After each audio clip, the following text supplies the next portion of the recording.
Hey everyone, I'm Tyler Metcalf and I watch the film so you don't have to.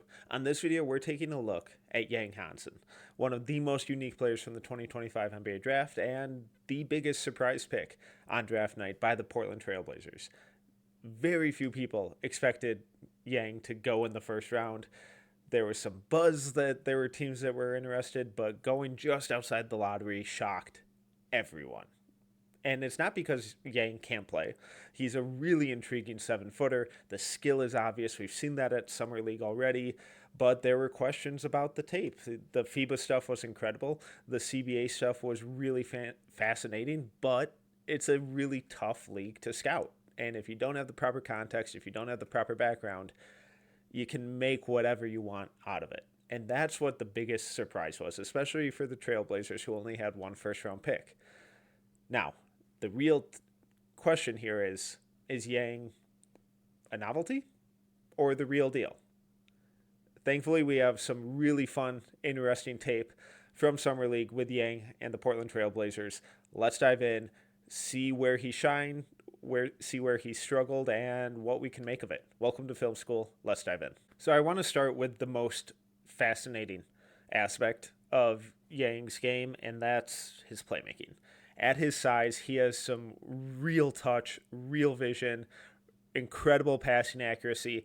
And as we can see throughout these clips, he does such a good job of anticipating where to deliver his passes, and he passes guys open. A lot of bigs who are solid passers are more reactionary and they wait for the guy to come open. But Yang does such a good job of using his size and that touch and creativity to lead his teammates into open areas. And a common theme throughout a lot of these offensive clips are how successful he is operating at the top of the key.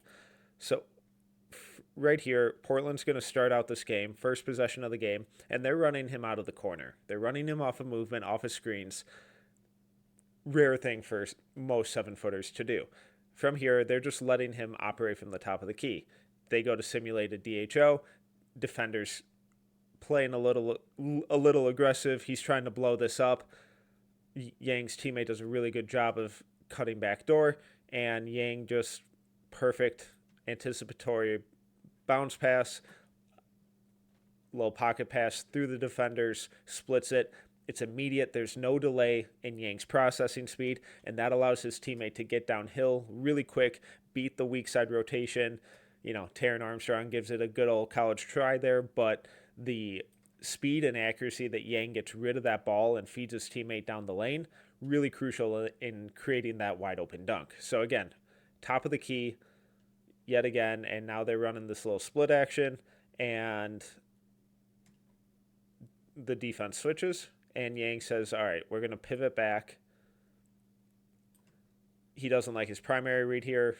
Golden State does a good job switching this. Defender sinks back on Padula, who's trying to figure out if he wants to cut baseline, sink to the corner. Yang doesn't like any of it, so all right, we're going to reset. And again, defenders playing that passing lane really aggressively. Yang knows that he's the big, and that means that he has the opposing big on him out here on the perimeter, so there's no legitimate rim protector to take away this cut.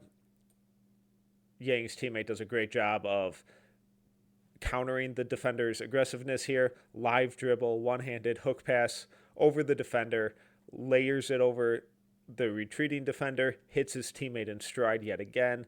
7-footers dropping off live dribble passes like this in traffic, 2 cutters. Pretty special stuff. And his teammate able to finish at the rim. Again, top of the key, operating, and we see him run that same action as the previous clip. Yang went away from it. Defense did a good job. A little miscommunication here. Defender signals for the switch right here. We can see him point. He's looking for the switch, and Padula's defender here is going to switch off, but he does such a good job of identifying the empty lane, and instead of trying to set that screen, trying to force something that's not there, he again counters the defender's aggressiveness because he's trying to take away that passing lane, trying to blow that up. So he just cuts baseline. Yang's size allows him to see over it. We can see him with the high release over the smaller defender, hits his teammate in stride yet again in a place where he's able to go straight to the rim and not into the help defender or delay him, and allow the recovering defender to recover, and his teammate's able to finish with yet again another layup. Exact same action, top of the key, sensing a common theme here with how Portland has been running out Yang and having him create within the flow of the offense. 5 outs, again, it opens up the entire paint. And this is something that I would expect to see the Trailblazers try and run quite a bit in the regular season with their plethora of wings and guards. And when Yang is the lone big out there, I expect them to try and empty out the paint and create these cutting lanes for guys like Tumani, Denny, Shaden Sharp, Scoot Henderson, Jeremy Grant. There should be a lot of opportunities like this. So again, they go to, and they don't really even bother simulating that action that we've seen in every clip so far. And instead, Padula just cuts, takes away. Memphis is, again, similar defensive scheme is what we saw Golden State running. They're trying to deny Padula. They don't want him to get hot from outside. So instead, Padula just cuts. Defenders late to recognize it. Yang delivers a perfect bounce pass. I love how he just identifies it immediately. Once he starts dribbling over here, he already sees Padula cutting, and he knows. It's like, all right, there's no one in the lane here. Let's go. He sees the defender's back is to him, so he knows that he has an advantage. He knows Padula has some momentum. He has that first step advantage. So perfect bounce pass in stride. Doesn't slow down Padula's momentum at all. Leads him directly to the rim. Botches the layup, but good process. Again, top of the key. And this one, I just love the accuracy. Is it the best decision? Maybe not. And we saw that with a lot of his turnovers were just a symptom of the audaciousness with his passing. Those turnovers I'm more than okay with. There are some others that we'll get into later that might be a little more concerning, but we'll get to it. So from here, top of the key, and again, empty lane. Really common theme. And Yang knows that he's trying to find his teammate here, puts it in the only spot that he can catch it. Jeremiah Fears is all over him, but great passing location. His teammate's able to secure it through the contact. Can't get a shot off, but draws the foul. And again, maybe a little too risky. Maybe a pass attempt that Chauncey Billups may not be the most enthused about in the regular season, and that against regular season competition, maybe one of those that is more likely to be a turnover than end up in a foul. But I love the accuracy here, where he's just totally unfazed by the defender and puts it in the only spot that he can and the only spot that his teammate can get to it, and they get a foul out of it. So at a minimum, Yang is coming into the league as one of the most intriguing playmakers and processors at the center position. There's some really fun stuff that off-ball scorers are going to be able to feast off of when playing with Yang. Along with the passing and the playmaking, Yang has always had a really fun sense of interior scoring, especially once he gets his momentum going downhill. He's really hard to stop with some of his footwork. He's not overly agile or overly crafty, but he's big, he's strong, he's got a decent handle, and he's got really good touch around the rim. And that allows him to, like we just saw, attack from the top of the key, do some interesting stuff in the post. And the long-term scoring upside with him is the versatility out of the roll. There's some more traditional dive stuff out of the roll, but the biggest development is going to be the pick and pop stuff, the spot-up shooting. The mechanics are okay. They're sound. They look pretty consistent. The touch is good. And he's been really willing to shoot it from outside. I was a little more skeptical on the shot coming into Summer League, but so far, even though the numbers aren't outlandish, I think the process and the touch and just the aesthetics of it have been really encouraging. So again, we see him operating from the top of the key here, and this is going to be really interesting because Portland ran some really fun inverted pick and rolls where they had a guard screening for him, and he's got a good enough handle where he can initiate some of this stuff. early on in his NBA career, he'll probably struggle with some of the better smaller guards who are able to get under him and get into his handle. It wouldn't shock me if this isn't a real tangible thing that they're able to run, maybe until year 2 or at least later in year 1. But we're seeing flashes of what his offensive creation can grow into, because this type of pick and roll here can create a lot of mismatches where when teams switch, he can attract both defenders and kick back out, or even long term, if him and Klingon can play together, there are some wild 4-5, 5-4 type of pick and roll stuff that they can run. But let's stick with this one specifically. As he comes off the screen, Will Richard dives in, tries to go for the steal, and Yang does a really good job of just reading and reacting, flowing through it, and spinning back against the defender's steal attempt, spins back middle, and now has that stride length, the strength to hold off the defender. And it would have been nice if he's able to keep his dribble alive here for one more dribble, make this finish a little easier, but he picks up his dribble, secures the ball through the contact, and that's where the size and touch come into play. This is a really difficult finger roll, and he's still a couple feet from the rim, but the size, we see him fully outstretched, using that off arm to hold off the defender, and then flips it up off the glass for a nice little 2-point layup. Top of the key again, denies the DHO.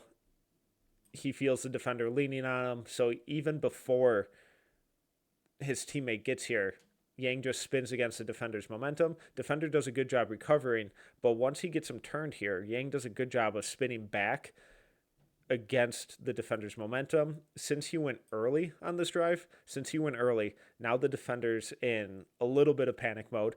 Not full-fledged, but at least enough where he has to turn his hips to chase and try and cut off that drive. Yang feels that and spins back against his momentum, spins back against that high foot to the middle of the floor. Should have been a foul here, but Yang does a really good job of securing the ball through that contact, through the grab, keeping his balance, and then finishing with his offhand on the other side of the glass. Top of the key again, inverted pick and roll. This one isn't as flashy or as sexy, but just the simple fact that they're continuously spamming these inverted pick and rolls with having the guard act as the screener might give us a little bit of insight in how they might use Drew Holiday, Shaedon Sharpe, Chris Murray, Toumani Camara, Denny, Scoot even, because when those guys set that screen, create a little bit of confusion and pop, they might get open threes, but when the defense doesn't communicate properly, especially in these empty corner situations, little brush screen gets Yang just enough space where he's now able to use his size to fend off the defender, those long strides to get to the paint really quickly, secures it through, easy layup. Now we see him more as a traditional screener, goes to set it, his teammate goes a little wide, defender goes over, so he bails out of it, and now they're in a two-man game, putting pressure on the drop defender. Teammate does a really good job hitting him in stride, and nothing crazy here, but we can see that once he gets that momentum going downhill and going to the rim, he's not a below the rim finisher. He can take off middle of the lane here, use that size, and finish with a bit of power. Again, screener, pick and pop situation. This is going to be the big development with him, especially if Portland hopes to play him and Klingon together for at least small stretches even. He's going to have to be able to space the floor. I like the way the shot looks. I like his process, decision making. They're not overly complicated, but being able to attack and manipulate drop defenders in these situations where empty corner, both defenders go to the ball, pick and pop, defender Derek Queen doesn't close out all the way here, and Yang just confidently and decisively takes that three. Again, high pick and roll, ball handler denies it, attacks the drop defender, gets both to commit, pivots back, kicks out, wide open. These aren't overly complicated stuff, but they're really crucial in manipulating and attacking and exploiting pick and roll defenses, because if Yang ends up not being able to hit these at a consistent clip, defenses are going to dare him to take them. They're going to consider that a win for them. But if he's able to knock these down at a, 35 to 40% clip on decent volume, where it's actually gets to the point where it's actually a problem for the defense, now they're not going to be able to play this aggressive of drop coverage against him. Instead, they're going to have to switch it outright or, show and recover. And in those situations, then some of the really dynamic and aggressive and athletic ball handlers that the Trailblazers have can exploit that to create their own shot or get to the rim. So that ability to just exploit and knock down and execute these simple spot up threes by Yang is going to be so crucial. The scoring isn't overly flashy. He's not filling up the box score at Summer League, but we're seeing a lot of creative ways that the Trailblazers are using him and putting him in position to not only succeed now, but develop his game in ways that can be used for them in the regular season and even longer into the future. The vast majority of Yang's offense has been really fun, but there are some things that are concerning for me. One of those is his ball security on help digs, and when defenders swipe down, he leaves the ball exposed a little too much, and he gets, and they've been able to capitalize on that a lot. And then earlier, when we were looking at the good stuff, when he gets that momentum going downhill, he's tough to stop. But the flip side of that coin is that he doesn't yet have that capability to really adjust or implement some consistent craft and scoring touch that he'll need eventually. I'm not too worried about long term, but early on he's really struggling with, once he gets walled up, he doesn't exactly know what to do because he has so much momentum going downhill. It's really difficult for anyone that size to then shift gears and do something different. So I'm just here on the post up. He's not able to move his defender quite as easily. And I think that's just one of the things that's also been really common here, and that he is just going to be an adjustment for him, is in the CBA, he was able to move anyone, anytime he wanted. Similar thing to the FIBA stuff, because most guys on the planet are not this big. But in the NBA, a lot of them are. So as he's, trying to create through the contact here, Cam Spencer with a little dig, Yang secures it with one hand, and then as he comes out of this, he's already trying to extend out for a finger roll or hook or something, but he leaves that ball way too exposed, and defenders able to swipe down on it, knock it free, turnover. So he has been struggling with turnovers. The passing ones I'm not too worried about, but ones in these situations where he's having to deal against physicality and accurate hands and help digs, when he's leaving that ball exposed from his body, that's where I get a little more concerned, because that's way too easy of a turnover for him to commit. Here we see a little bit more of the struggles adjusting once the defender walls him off. So I love the spin right away. Really good job of countering an aggressive defender, spinning back middle, great footwork. And from here, you would hope that he has a clear lane, but the defender does a really good job of getting back rimside and just getting in his way, and Yang overthinks it and doesn't really have the confidence to adjust or adapt. Again, I think that's something that will come in time, but it's just going to take reps. So as he gets to the lane, and even in the good, when I mentioned a couple clips ago where he picks up his dribble a little early, we see that again here, because once he picks it up here through that help dig, instead of keeping that dribble alive, being confident in his handle, he picks it up early, and now he has one more step. He's at the free throw line, and he has one more step. Defenders gain back rim side. Yang slams on the brakes and now is trying to swipe away the block. He's going up awkwardly with one hand, and that inability to keep that dribble alive for another step and extend those strides to get to the rim, create that contact, or even just veer back a little bit into his defender. A lot of these are guard skills that I'm talking about. So it's not uncommon for bigs to struggle with this early in their career. But if he's going to be used in the way that maximizes his offensive creation skills, it's little things like that in that craft that he has to develop. So picks up his dribble too early. Defender does a good job staying vertical, getting in his way, and it's just a wild shot that has very little chance of going in. Going against Alex Tui, similar thing, just leaving that ball exposed, not able to create a really high level quality shot, trying to play bully ball. And Alex Tui is a big dude. He's a strong wing, strong forward, and he's able to hold his own here. Great footwork by him, flowing with Yang, adjusting to his counters. And as Yang spins out of this, similar to that first clip, leaves that ball a little too exposed. Tui really quick, really accurate hands. And if Alex Tui is going to be able to do this, no shade on him, but starting NBA wings are going to be able to do it a lot too. So just a couple of my concerns with Yang's offense are that inconsistent ball security, and when defenders are able to stay in front of him and wall him up with quick hands and solid fundamentals, the shot creation hasn't been the prettiest. While I did have some questions about Yang's offense, my biggest concern, and something I just frankly thought that he wouldn't be able to do at an NBA level, is defend. I didn't think he was a good enough mover, and so far I've been really encouraged. There's some bad that we'll get to it, but I want to focus on the good because it's been really encouraging to see how he's moving in space, how effective he's been as a shot blocker, solid rebounder, eating up that space as a drop coverage big. And when he's around the restricted area, he's been pretty disciplined and staying grounded and not chasing stuff. So I was concerned. I didn't think he was going to be able to move at a requisite NBA level. But so far, early, it's only been 4 games of Summer League. So, a lot of time to have that narrative shift. But so far through those 4 games, I've been really encouraged.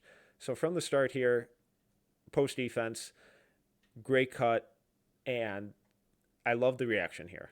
This isn't anything overly crazy, but the fact that he just quickly flows, opens up his hips, drops that right foot, which allows him to just slide with the now ball handler, stays vertical, uses his size, doesn't get overly eager, doesn't jump into the shooter, but just uses his size, that opens up his hips to slide over to the right side of the lane, make sure that he can get that hand up before the ball hits the glass, turns it away. Really good help block.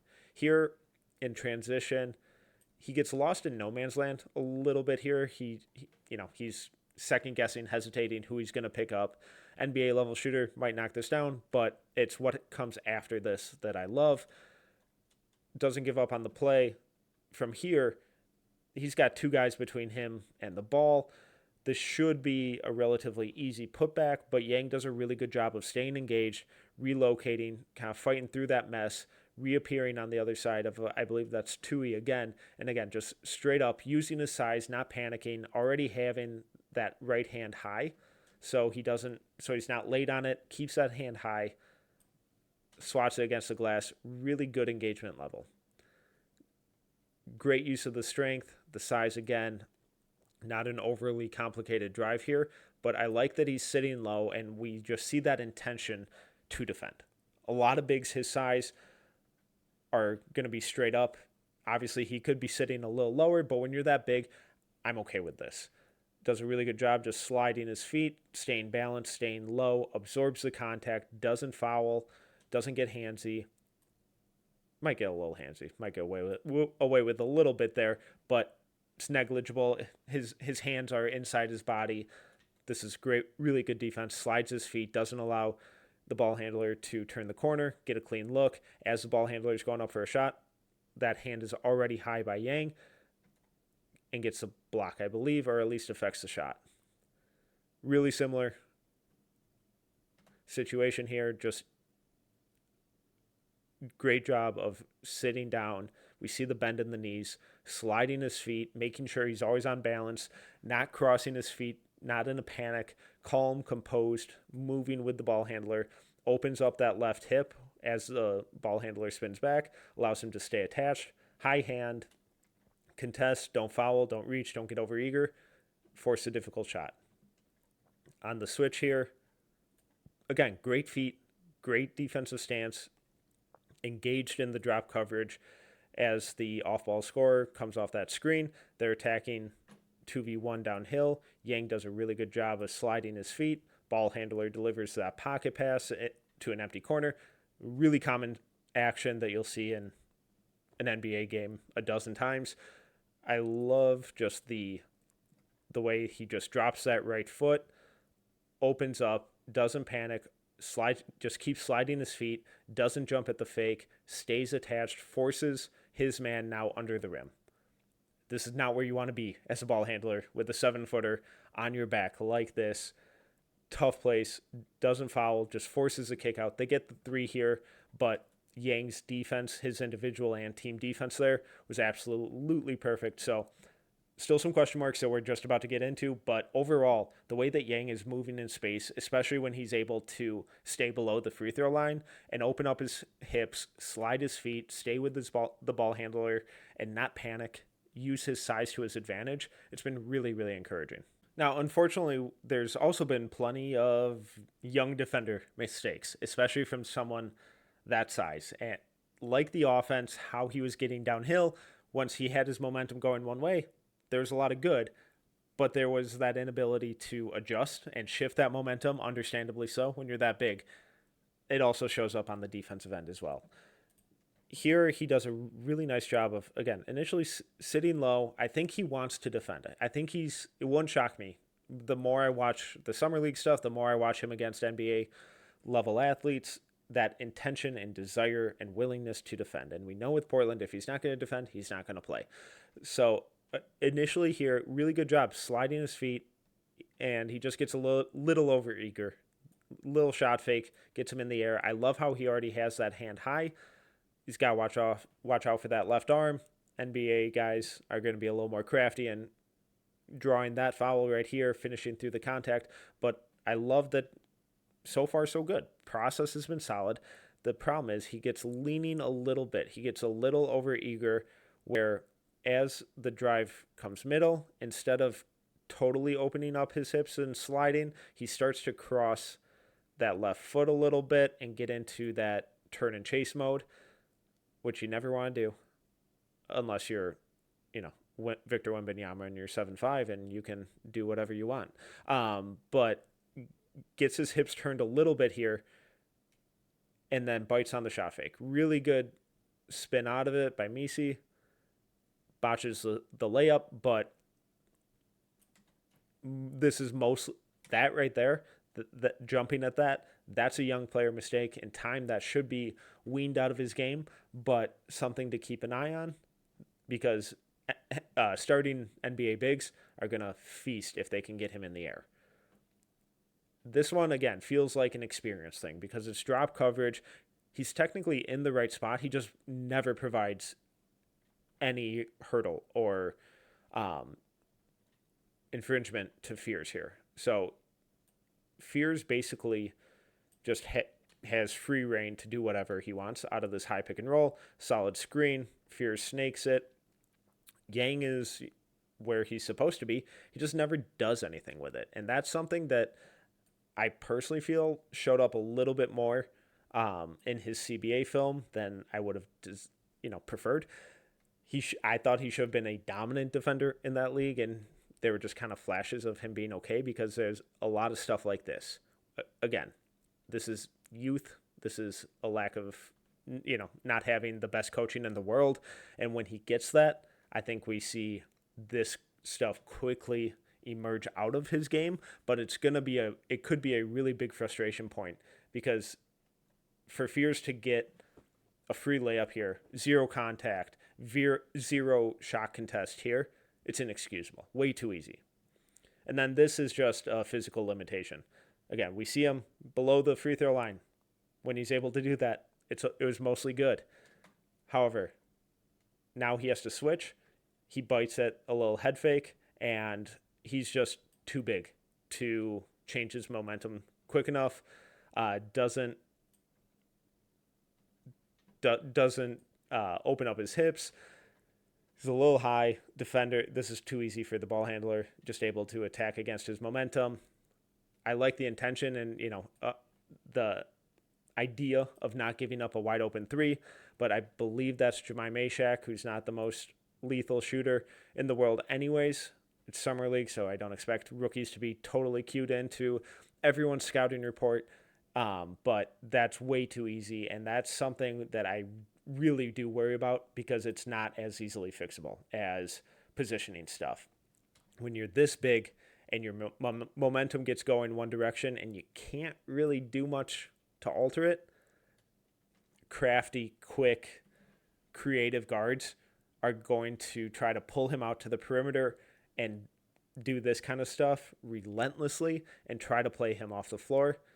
Hopefully, he's able to quicken up his feet a little bit, but when you're that big, it's a lot easier said than done. So where does that leave us with Yang Hansen?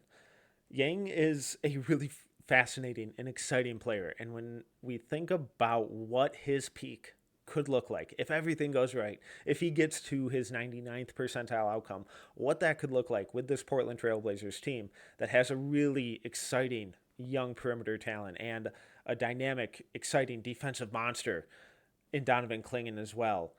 Yang provides something totally different that they don't have. The offensive feel, the processing speed, the passing creativity and accuracy, it feels very, very, very real. And in the long run, that kind of stuff can open up so many different options for an offense that's willing to move and cut and operate without the ball. He provides something on the offensive end that they simply don't have. And he's a massive human being. I am more optimistic about the shot now than I was a couple months ago. It looks good. I really buy the touch on it. And if he's able to operate in those pick and roll situations where he's able to take away really pure aggressive drop coverage from the defense, it's going to open up a lot. And if he's able to draw those aggressive closeouts, now we're getting him into drive and kick situations or finishing through contact or just getting to the rim in different ways. The defense is what I'm more concerned about. It's been a lot better during Summer League than I expected. The stuff below the free throw line has been solid. The way he opens up his hips, doesn't panic, and consistently plays with a high hand around the rim. It's a big reason why he's getting as many blocks as he is. And that baseline, I think, is way more encouraging and way better than I anticipated coming into Summer League. My concern, though, is with how frequently NBA defenses switch, that he's going to get exposed. He's going to get hunted. And can he survive that? Can he be disciplined enough and mentally adjust to not biting on shot fakes and being okay with a late contest on pull-up threes? Because if he's not, and if he continues to bite at that stuff and continues to struggle with keeping the ball to one side and gets caught with his hips square or leaning one direction or the other, his momentum is going to be really easy to manipulate and toy with by the best and even just average NBA on-ball creators. Now, the flip side of that is that the Trailblazers also have a lot of really big, athletic, nasty perimeter defenders like a Toumani Camara, like a Deni Avdija, and those guys should be able to help insulate him on the defensive end. What I can't wait to see is how they play him and Clingan together. I hope we at least get some minutes of it. I don't expect in year one for it to be a lengthy experiment, but I hope we at least get some of it because long-term, 3, 4, 5 years from now, I think there's some really exciting and creative and unique stuff that they could do. I was not a believer in Yang Hansen coming into Summer League, but after these games and seeing how he operates and the versatility and the desire and the compete level on both ends of the floor, it's tough to be anything other than at least really intrigued.